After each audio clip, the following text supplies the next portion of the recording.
Tudo bom, gente? Eu sou o Álvaro. Para quem não me conhece, eu sou professor do Departamento de Matemática Pura e Aplicada da Universidade Federal do Rio Grande do Sul. E o vídeo de hoje é para responder aquela pergunta que está todo mundo se fazendo, eu estou me fazendo. Quando é que vai ser o auge da pandemia no Brasil e quando é que vai ser o fim da pandemia no Brasil? Então eu queria começar falando um pouquinho sobre um índice desse vídeo, que nesse vídeo eu vou falar três coisas. Eu vou falar um pouquinho sobre o isolamento social no Brasil, sobre o índice de isolamento social. Depois eu vou começar a apresentar as projeções, que vão ser 5 cenários que eu trouxe aqui, para a gente ver aonde é que nesses 5 cenários está o auge e o fim, e apresentar algumas conclusões. E depois vai vir um vídeo sobre a parte técnica da questão, que é como é que eu cheguei nesses resultados, né? Daí eu apresento lá o modelo que eu estou utilizando, o sistema de equações, e faço algumas projeçõezinhas de curto prazo aí para mostrar a eficácia do sistema.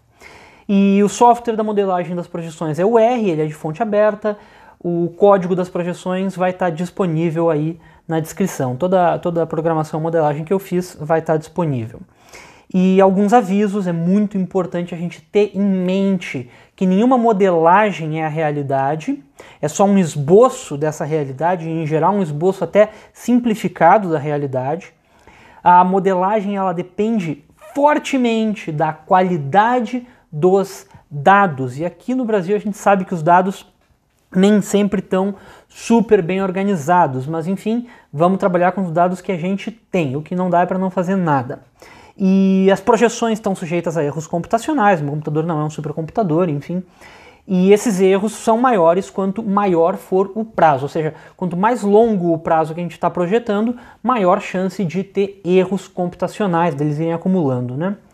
O fator humano é imprevisível, por isso que a gente tem que apresentar diversos cenários das projeções que a gente vai fazer, porque a gente não sabe como é que o ser humano vai se comportar a longo prazo. E análises regionalizadas são mais fidedignas. Então, pessoal, o vídeo de hoje é para trazer o auge num Brasil como um todo, mas eu mesmo me critico e critico esse vídeo no seguinte sentido. Ele é uma análise do todo. A gente sabe que o Brasil tem muitas regiões diferentes e em situações diferentes da pandemia. A pandemia está em tempos diferentes e em regiões diferentes. Então, as análises, se elas fossem regionalizadas, elas iam ser mais precisas. É isso que eu queria dizer. Modelos matemáticos funcionam. Science, yeah, it works. Para quem viu Breaking Bad, né? Enfim. Modelos matemáticos funcionam, eles não são a realidade, mas dá para se basear muito neles, porque eles vão apresentar um grau de confiabilidade grande, tá, pessoal? Então vamos lá. Primeiro, eu quero falar um pouquinho sobre o isolamento social no Brasil.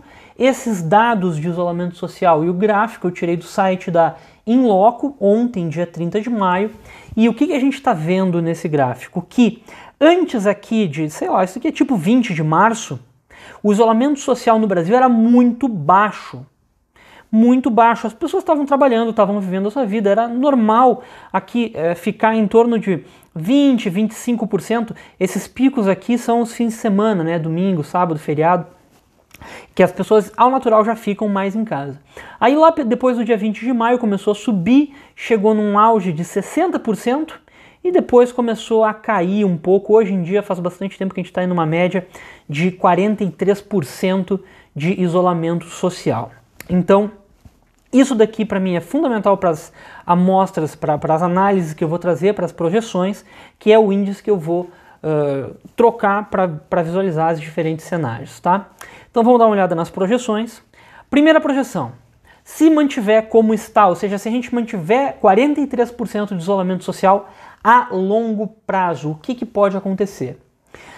Esse aqui é o gráfico do número de casos ativos e esse daqui é o gráfico do número total de casos diagnosticados, projetado para todo o tempo. A gente está hoje, pessoal, no dia 70 desse gráfico. E desse gráfico aqui também. A gente está aqui lá pelo dia 70. Então, se a gente mantiver 43% de isolamento social, a gente vê o pico se formando aqui lá pelo dia 140. E isso dá daqui a uns 65 dias. no dia 2 de agosto. E o que acontece nesse auge? Nesse dia, a gente vai ter 6 milhões de casos confirmados. Esse daqui é o dia do auge, vai estar aqui na faixa de 6 milhões de casos confirmados. Pessoal, eu sei que é um número muito grande para a gente digerir. 6 milhões? Não! É um absurdo. Mas eu quero que a gente pense no início de abril. No início de abril, se qualquer um falasse que a gente hoje ia estar com 460 mil casos confirmados, quase meio milhão, também pareceria um número muito, muito assustador e difícil de digerir. Mas ele está aí. 6 milhões de casos é muito, mas a gente pode chegar nesse patamar. Eu vou mostrar diferentes cenários e vamos ver o que a gente poderia fazer para não chegar nesse patamar, né? Mas enfim, nesse dia aqui, 2 de agosto, a gente poderia ter um total de 6 milhões de infectados, 400 mil simultaneamente. Aqui é os casos diagnosticados, aqui é os casos ativos. E o fim da pandemia começaria lá pelo dia 6 de outubro, quando os casos começam a quase não crescer mais. E não nesse dia, mas ao longo prazo, a gente vai ter contaminado por volta de 12 milhões de brasileiros. E isso daqui é diagnosticado, não é nem só contaminado, tá, pessoal? Enfim, o que aconteceria se a gente melhorasse o isolamento social progressivamente? Então, assim, por 3 semanas, a gente começa a aumentar progressivamente esse isolamento social. A gente começa com 50%, depois 55% e chega naquele ápice que a gente já chegou, teve um dia aí, 2 dias acima de 60%, mas digamos que a gente conseguisse ficar constante acima de 60% de isolamento social daqui a 3 semanas.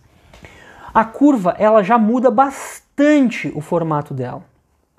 Olha só como é que era essa curva. Ela tinha esse formato assim, quase simétrico, né?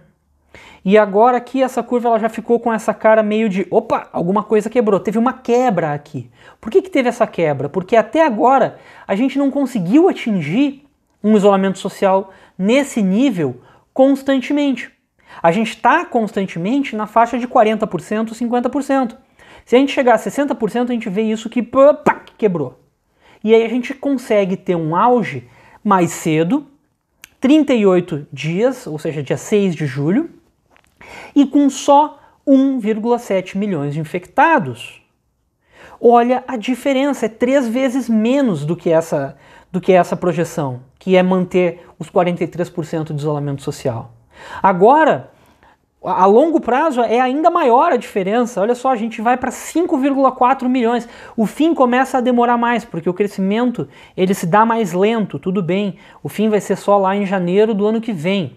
Mas o total de casos confirmados não vai passar de 5,4 milhões contra 12 milhões. Pessoal, 5,4 milhões para 12 milhões é 6 milhões a menos. O que é 1 milhão de pessoas contaminadas? 1 milhão de pessoas contaminadas é 40 mil óbitos, é 50 mil óbitos, talvez mais. 6 milhões de pessoas contaminadas, a gente está salvando a vida aí de por baixo 250 mil pessoas. E tudo que a gente tem que fazer é mudar o isolamento social de 43% para 60%. Entendeu agora? Vamos lá. Terceira projeção, colocando um lockdown. Ou seja, em vez de alterar o isolamento social, a gente força um isolamento social, coloca 80% do isolamento social por 3 semanas, um tempo longo, mas depois a gente volta para o que a gente está vivendo agora, volta para 43%. Olha o que acontece. Eu achei esse gráfico muito interessante. Acontece que a gente força um pico agora, tipo, imediatamente quase tem um pico da doença, mas só que aí passa o lockdown e a doença volta a subir. O auge vai ser lá em setembro, então o auge fica atrasado, mas mais ou menos com a mesma quantidade de infectados. O início também é atrasado, aí ficou 2 meses atrasado, foi para o dia 25 de dezembro, Mas o total de casos confirmados é o mesmo de 12 milhões. O que eu estou falando com isso? Então o lockdown não tem efeito, Álvaro? Não, não é isso que eu estou falando. O lockdown ele tem um efeito importantíssimo, só que é sobre o sistema de saúde. O lockdown ele é importante para não permitir o sistema de saúde colapsar.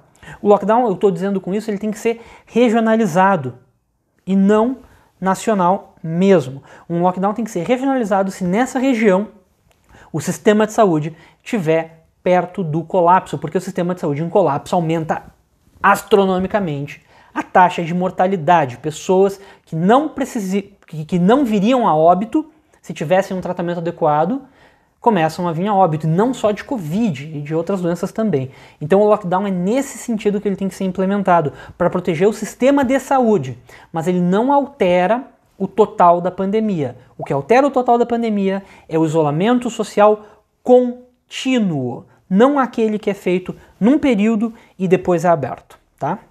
Vamos lá. Quarta projeção. O que acontece se a gente realmente melhorar o isolamento social? Se em vez de fazer aquela progressão 50, 55, 60, a gente fizer 50, 60 e 70% do isolamento social. Aí a gente não vai passar de 1 milhão de infectados, não tem o segundo pico, que nem acontece aqui.